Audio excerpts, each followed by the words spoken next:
You're good. Okay. Matt Ceriani. Born in Vacaville, actually born in Vallejo, California, but my hometown is Vacaville, California. Okay, I know because I've actually been through there. And let's see, I'm a catcher. Yeah, I've been a catcher my whole career. This is my 13th year playing. All of it in the minor leagues. I spent a week in the World Baseball Classic in 2006. And, well, a month, I guess, if you count the spring training. Representing? Italy, Italia. And my family, my dad's side of the family is all from Mozzate, Italy, which is a little town north of Milan, right in the Lake Como area. So where we get the lighter eyes and the blonde hair. So you're actually second generation or first? Third generation. Okay. Third generation. Okay. But good enough to get a passport and play on the national team and do all that. So that's been really, really a lot of fun for me to go over there. I've got a chance to travel to Europe 3 times and play on the national team twice and the World Cup and all that. And played for the 2 club teams for a couple of months each time, and just bounced around everywhere in between then and now. So it's been a long road. So how did you land with Camden? Well, actually, the Yuma team in the Golden Baseball League, they decided not to pay. Our contracts. They decided. Yeah, I think that's a personal decision, but either way, our contracts were voided, and I called up Butch Hobson. I know Butch from the Can-Am League a couple years ago. I played with Sussex. And Butch told me that Camden needed some help, that they had an injury and they'd lost a couple catchers and they needed an everyday guy to come in and kind of get the bulk of the playing time. So obviously without a place to play that was going to pay me, I called him up, or he called me, and it worked out, and I got on the next flight 2 days later and came out about 2 weeks ago now. And you're in an area with a lot of good Italian restaurants. You know, you're in a... Exactly. Yeah, I mean, Philadelphia is right there. So it's a really cool town. I mean, you know, the whole East Coast is full of like a lot of Italian heritage and history. And being from the West Coast, you know, I've only really been out here. I lived in Sussex County, which is up north in North Jersey, and I got a chance to go over to New York and see Manhattan and do that the first trip out. And this time I'm, you know, towards southern, Philadelphia, southern Jersey now. So it's a little different part of the state, but it's enjoyable. And you are not, unless I'm mistaken, you're not the first member of the World Baseball Classic Italian team to even play for Camden this year, right? Val Pascucci was out there with us. Val was one of our teammates out there. And Mike Costanzo? Right? Yeah, Mike. So he was on the 09 one. I didn't actually get a chance to meet him, but I had heard that. And then also Vito Chiravallati he was on the national team. He didn't make the actual roster.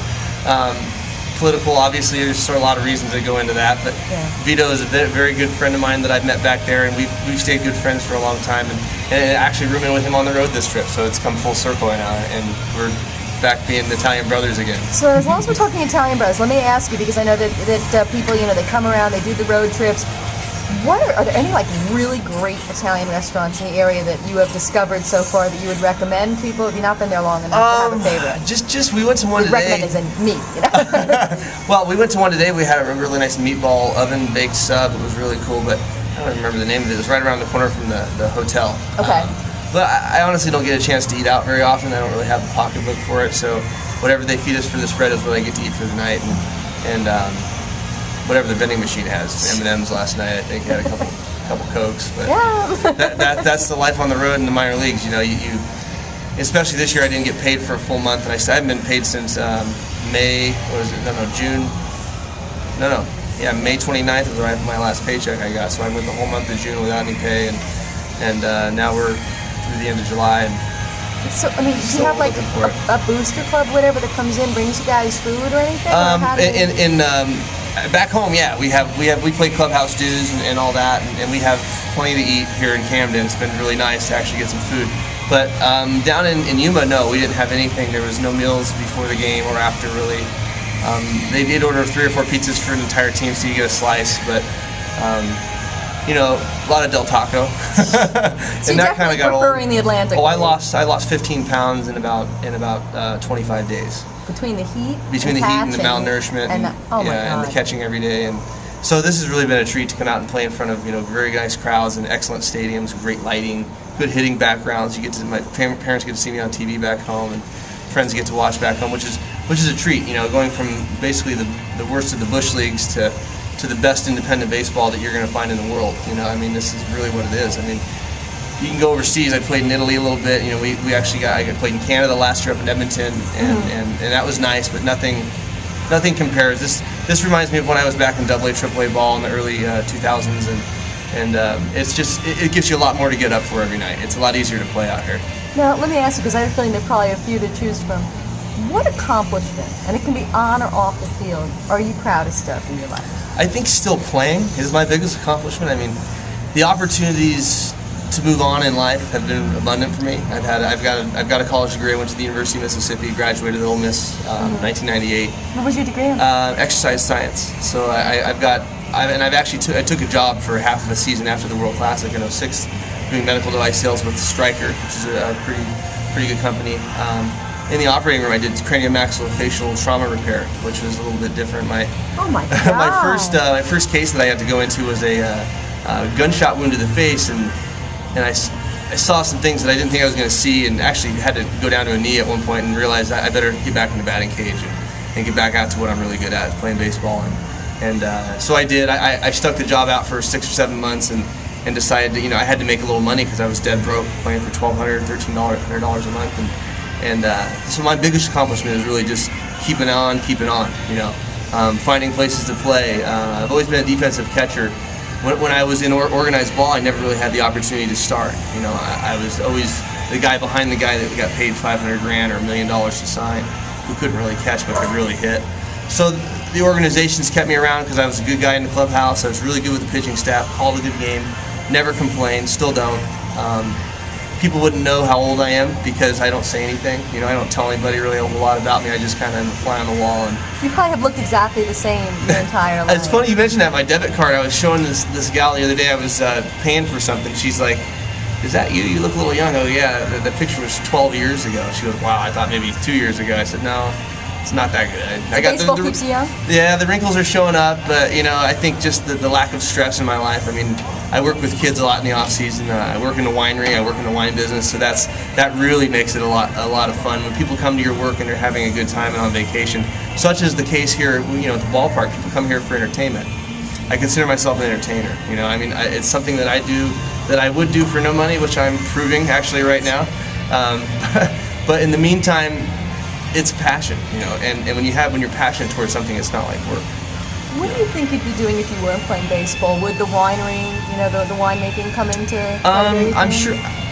I don't know, to be honest with you. I've tried everything. I've taught high school. I came back one year and was a full-time substitute teacher in a science class.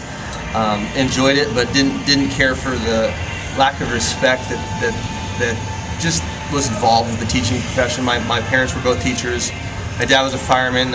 He discouraged me from going into the fire service for a lot of reasons, and I appreciated that, because it's going to be more what comes to me when it comes. I mean, if I were done playing baseball, then my passion would be in other places. It'd be nice to have a family someday. It'd be nice to be able to take a girl out on a date. It'd be nice to be able to have more than one piece of pizza. Yeah, exactly. Or have a bottle of wine at dinner. But those are the creature comforts, and I don't worry about it. I mean, there's plenty of time for that in my life. I mean, this is a time in my life where I've only got so many hours and so many days, so I'm going to use them doing what I really enjoy, and I have. And to me, my testimony to everybody is that if you do what you want to do and you love what you do in your life, you're happy. You don't need to worry about the future. The future will happen when it happens, and when it does, I'm going to be more prepared for the good and the bad than anybody else that I know, because I have no expectations on what is to come.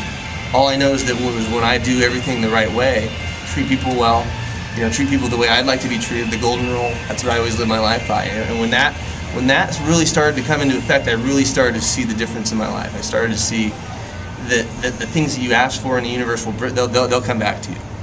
If you ask for opportunity, you'll get them. And if you respect the opportunity when you get it, then it's only then that you can really truly enjoy playing the game.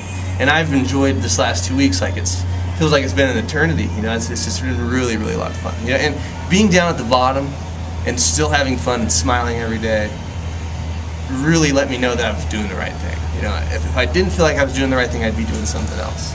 Do you have any hobbies or creative outlets or anything away from baseball? Sure. Wow. I like doing all sorts of things. I like to camp. I like to fish. I like to go hunting. I like to do the things in the mountains. I'm more of an outdoors type person. Haven't had a lot of opportunity because I work 7 days a week in the off season. But my mind is still on those things that when I was a kid growing up and going and just going with the family and going on family trips and vacations in the tent trailer, and then you know, moving up into the cabin when we got a little older, and then just, you know, I'm from a really good American family, you know, and the people in my family have always been really good. How many siblings? Just have one brother. He's younger. He actually played a little pro ball with me. We had a chance to play together in 2002. I got released from the Diamondbacks midway through the season, and it was just in time for the independent ball season to start. He was actually playing in Germany on a club team over there, and I got an opportunity to play, and he was shortstop, and I got to catch, and it was pretty cool. You know, we got to throw a couple guys out. So, complete the sentence. It would surprise people to know that I... Wow.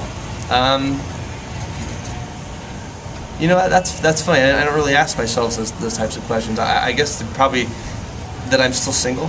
It would surprise people to know that I guess I don't have anybody in my life, and that I'm just out here playing ball, and people always, you know, especially when I work at the winery, they say, well, how do you do it with a wife? And I go, well, I wouldn't be. You know, I would love to have that someday, but, you know, obviously you don't meet too many girls that are special enough to be able to give you the time and the lack of time, you know, which is what you really end up losing with that.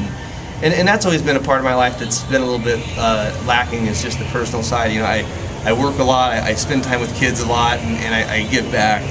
Like my heart goes to teaching, you know, and I enjoy that, because in the wintertime, you know, if you're not going to have a full-time job, you don't really make any money. I mean, I work every day, but I work 6 or 7 hours at the winery, you know, I drive back an hour and a half. So, I mean, I live all over the place, and I'm all over, you know, so I just kind of go with the wind, and wherever it brings me is what I do. And I just try to bring a good attitude everywhere I go, and I think people really, they like that, and it keeps me around. It's kept me playing, you know.